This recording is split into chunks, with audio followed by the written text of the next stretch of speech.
you very much for watching the video. Please can you hear me very well? Okay, thank you very much. So let's begin our challenge. We'll begin with introducing ourselves and what we're about to do today. Today we are going to be exposing to us one of the secrets and ill norms that has been living with us in the society.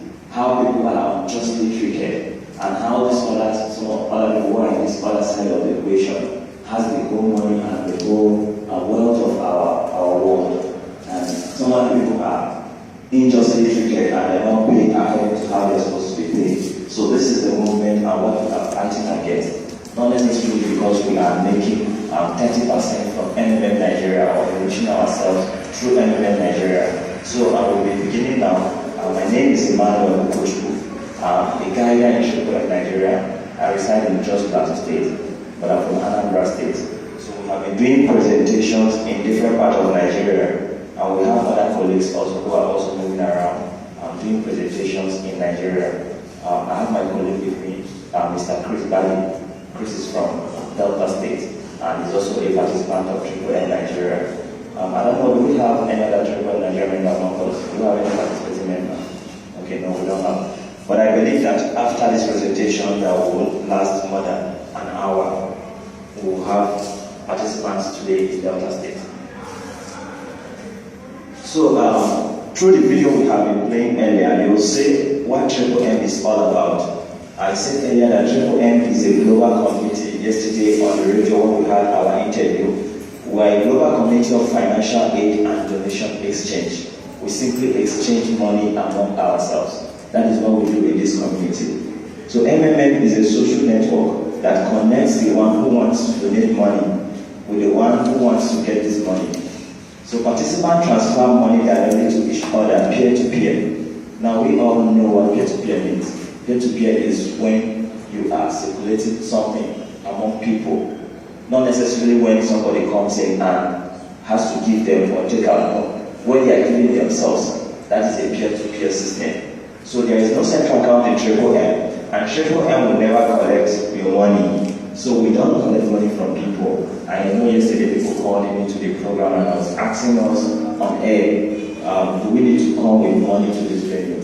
So we don't collect money from people. You don't come to our venue with money, but you participate in the community with money. So you do this from your private office. We'll still get to that and we'll talk about that. So Triple M stands for Mavrodi Mondai Movement.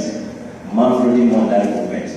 If you were attentive during the ideology video and the history video, you will hear the name Mavrodi mentioned over and over again. So it was founded after the name of a man called Seki Mavrodi, the founder of Triple M Nigeria and Global, and then Triple M Regional for different countries. Triple M is existing already. Please, I don't know, can you hear me very well with this? Okay, thank you very much for that. So who are we? We have over 200 million members worldwide, and Triple M is currently in 118 countries. We are growing every day steadily. So I told you earlier that Triple M Nigeria was launched recently last year. Triple M South Africa was launched a year ago, and they have 1.8 million participants. In Nigeria, we were launched last year, October 17th, and we have about 55,000 members already. So we are the largest donation exchange network in the world. In 1994, it was reported that MMM held 1/3 of the entire cash in Russia. It was also recently reported that the Bitcoin prices are being driven up just because of Triple M. Now, Bitcoin is a decentralized digital currency people use on the internet to pay for transactions, do exchanges, donate, and do any kind of transaction they want to do. The way we spend money offline there for our activities, that is how people also spend money on the internet. So Bitcoin is one of them. They decentralized. The difference is it doesn't have any central account. Nobody is controlling Bitcoin. It's mined. When I say it's mined, when people solve arithmetic online, then that is how the Bitcoin is mined. So a series of computers comes together and solve mathematical equations. Then Bitcoin blocks are mined. So when you have such Bitcoin blocks, it has value. So if you transfer it to somebody who needs that Bitcoin, they must buy it from you with money. So each time you want to transfer Bitcoin to anybody, you have to pay. So currently, $1 Bitcoin is worth 332 naira this morning. So it's a very expensive digital currency. If there is time, we'll go into it and elaborate more on it. Okay, we are a community that built on helping people become free. So let me go back to the Bitcoin. Now, what happens with the Bitcoin is that we use Bitcoin in our community to provide help, and then we use Naira. We use the local Bitcoin, Naira, and then the Bitcoin. Why do we emphasize on using this Bitcoin, or why do we like this Bitcoin? It's because Bitcoin is decentralized. It has no authority over its head. Now, during the course of the ideology, you will see how the banks print the money and how the federal government or the government of the world, starting from International Monetary Fund down to central banks, then down to local banks, how they control money. You know the regulation, isn't it? You can't go to the bank and withdraw more than 200,000 a day from ATM, can you? So that's the regulation, isn't it? So there are so many regulations going in the financial sector that even though we have this money in our pocket, thinking it's ours, unfortunately it's not ours. Though we have worked so hard for it and they paid us, but it's still not ours. They will take it anytime they want. They can wake up like this administration wake up and say, if you transact more than 1,000 naira a day, isn't it? You will pay 50 naira stamp duty, isn't it? So they can wake up every day and take you 10 naira, 20 naira, 60 naira. That is how you keep losing that money. Despite you work for it and it belongs to you. So we'll go into that properly maybe in our subsequent slides. So let's talk about MMM ideology. I explained that ideology is what people believe in, a cause, what people are fighting for.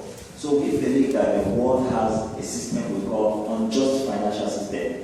And we believe that this system should not last long because it's not serving our time. We believe that we can improve financial relations among people. So what we are preaching and what we are trying to sustain with this ideology is that we can create a fair financial system where money will not be a problem again to any of us. How can this be achieved? Now, I usually give an explanation during my presentations with an illustration of a doctor, a lawyer, a banker, a farmer. Can we help us suggest some hard labors people do to make money apart from farmers? Any other hard labor? People who mine gold, diamonds. Do we have some hard labors we do to make money? Can someone help us? Bricklayers, thank you very much, Daddy. They have to carry a large number of blocks in a day to be able to earn up to 3,000, isn't it? Good. So, example we usually give is if daddies allow this month to pay salary. Some daddy, what's the name? Francis. Okay, Mr. Francis, let's do this illustration together. Now, Mr. Francis, if we allow you this coming month to pay salary in Nigeria, and you are handed over the whole money, the whole wealth of this country, and the people you have to pay this salary are politicians, these bricklayers, farmers, and doctors. Who do you think you will pay more? To be honest, according to the nature of what they do. Those that are doing the hard job. The hard job, well paid. Unfortunately, that is not obtainable. It's not happening, isn't it? But it don't come to our attention every day that this is irregular, isn't it? Now, politicians run campaign and they want to rule us, and we go fight for them, put them into office. Of course, we're putting them to work, isn't it? They're going to work, and they are expected to be paid at the end of the day. But unfortunately, what happens is that they are paid massively high to the disadvantage of other members of the society. So it's unfair. And that is exactly what has caused so many countries to keep suffering and plunging in poverty. Of course, it's already happening in Nigeria because we have people whom their lives are changing now on a daily basis because of triple M. It's important to know with this ideology we are preaching. It's not because we are saying people should not work, we should simply give them money. No, that is not what we are preaching. What we are preaching is that people should be paid according to the nature of what they do. Just like Daddy Mr. Francis suggested, that if he was given the chance this morning to pay salary, then he's going to give the farmer, the lawyers who do what? Who toil the land to give us what we eat. Now, after they have worked so hard to bring this money and give us food to eat, we reward them with little. And unfortunately, when we reward people with little, let's even bring in other sectors. People who work in banks, people who work in other places as cattle workers and staff. Now, when we give them this little, what do? They go back to the bank and do what? And deposit it back. Now, this money goes back to this other system, the bankers, the government who are in control of this money. Then we continue being in poverty. That is exactly what is happening in our society. But we believe that there is a way we can bring this money together and do what? And help ourselves. And that way we will achieve our dreams in life. And money will not be a problem. Everybody will do the jobs they like, the jobs they love. A lot of people do things not necessarily because they love what they are doing, but because they have to do what?